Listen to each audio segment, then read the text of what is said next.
ಮಳೆಯ ದಿನ, ಗಾಳಿ ಮತ್ತು ಬಿರುಸು. ಮೈನಾ ಹಕ್ಕಿಯ ಗೂಡಿನಲ್ಲಿ ಈಗ 4 ಚಿಕ್ಕ ಮಕ್ಕಳು, 2 ಮೈನಾಳ ಮಕ್ಕಳು ಮತ್ತು 2 ಕಾಗೆಯ ಮಕ್ಕಳು. ಒಂದೇ ಗೂಡಿನಲ್ಲಿ ನಾನಾ ಬಣ್ಣದ ಹಕ್ಕಿಗಳ ಕೂಸುಗಳು ಬೆಳೆದು ಬರ್ತಾ ಇದ್ವು. ಅವುಗಳ ನಡುವೆ ಹೊಸ ಸ್ನೇಹ ಹುಟ್ಟಿತು. ಒಂದು ದಿನ ರಾತ್ರಿ ಭಾರೀ ಸಿಡಿಲು ಮಳೆಯ ಶುರು ಆಯಿತು.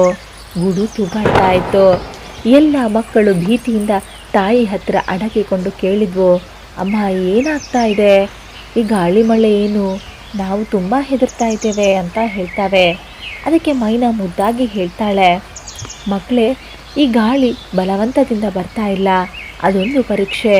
ನಾವು ಹೇಗೆ ಗಟ್ಟಿಯಾಗಿರಬೇಕು ಅನ್ನೋದು ಈ ಮಳೆಯಿಂದ ಕಲಿಯಬೇಕು.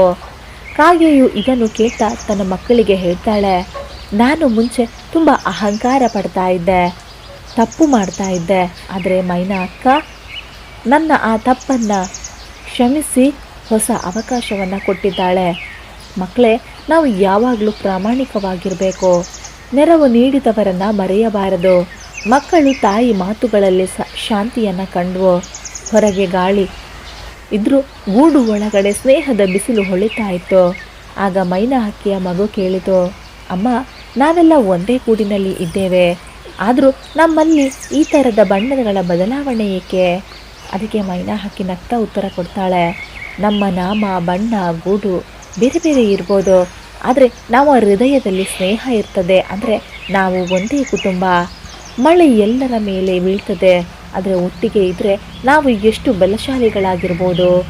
ಈ ಕಥೆಯ ನೀತಿ, ಸ್ನೇಹಕ್ಕೆ ಬಣ್ಣವಿಲ್ಲ, ನಂಬಿಕೆ, ಸಹಾಯ ಇವು ಮಾತ್ರ ಜೀವಿಗಳಿಗೆ ಸಂಬಂಧವನ್ನು ತರ್ತವೆ.